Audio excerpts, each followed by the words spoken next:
মানে আজকে অত্যন্ত হৃদয় বিদারক একটি ঘটনা ঘটে গিয়েছে। জি হ্যাঁ বন্ধুরা, শুরুতেই বলবো ভিডিওটি শেয়ার করবেন যাতে করে আমাদের সকল প্রবাসী ভাইরা এটা জেনে সতর্ক এবং সর্বোচ্চ পরিমাণে সতর্ক হয়ে যায়।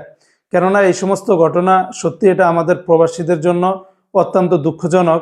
ওমানের আজকে গণমাধ্যমে নিউজ প্রকাশিত করা হয়েছে যে ওমানের উত্তর আল বাতেনা প্রদেশে একটি মাঝরাতে একটি খামারে দুইজন প্রবাসী থাকতেন। তারা দুজনেই অবৈধ।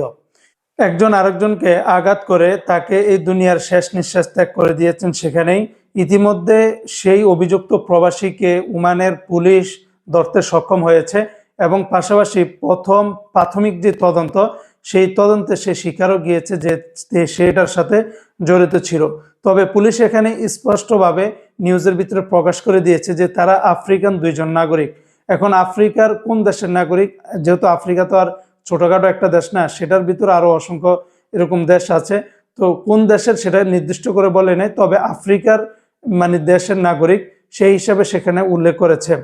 তো আমরা যারা বিভিন্ন মাঝরাতে বিভিন্ন জায়গাতে যেখানেই থাকি না কেন, প্লিজ কারোর সাথে এমন কোনো কাজ বা এমন কোনো ঘটনা ঘটাবেন না যেটা দ্বারা ওমানের ভিতরে আমাদের কমিউনিটি, আমাদের দেশের এবং আপনার জন্য বড় ধরনের সমস্যা কারণ হয়ে যেন না দাঁড়ায়।